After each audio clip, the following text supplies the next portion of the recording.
Welcome to Back to Health. Dr. Odell here. Today we're going to talk about stress. We're going to talk about chronic stress. We're going to talk about the stress in our society right now. By most consensus, stress is the cause of 95+% of all diseases. Right now in our society, we have an epidemic of chronic stress. People are really imbalanced. So you have your nervous system, your autonomic nervous system, which is your fight or flight, rest, digest. We need both. So think about it. The brain controls everything, every organ, tissue, cell, function in the body.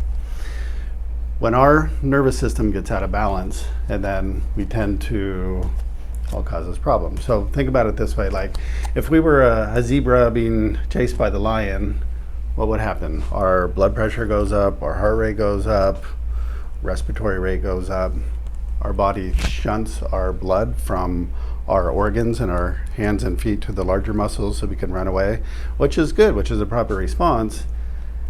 Except if we were a zebra, 5 minutes later we would have forgotten about it and we'd go back to eating grass. We humans with our big frontal cortex, we tend to ruminate on these things and we get stuck in this stress response. So fight or flight, rest, digest, we heal over here. So in our office, we have this device from NeuroInfinity, and we do what's called a stress response evaluation. And we hook the patient up with a ton of wires, but we're looking at heart rate variability, respiratory rate, skin temperature, skin conductance. We're looking at surface EMG for the muscles.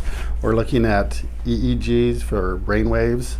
And we're taking this information while the patient is in a relaxed response, and then we'll put them through a little bit of a stress, like with a math problem, or listening to some awful noises, and then put them back into a calm state, eyes closed.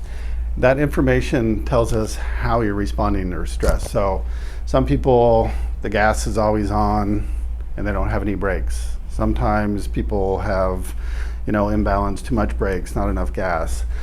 So we're able to get really specific on how we treat patients with this information, the type of adjustment, which is super important that we have this information. Also, it allows us to use frequency-specific laser to stimulate certain brain waves and brain patterns in certain parts of the brain. It helps us with things like neurofeedback, biofeedback, vagal nerve exercises, lifestyle changes, things like that. So we can, for those people that are stuck in a chronic stress response, we have to get you out before you can even start to heal. Anyway, that's one of the wonderful things that we do here. I'm Dr. Odell, and hope to see you guys soon.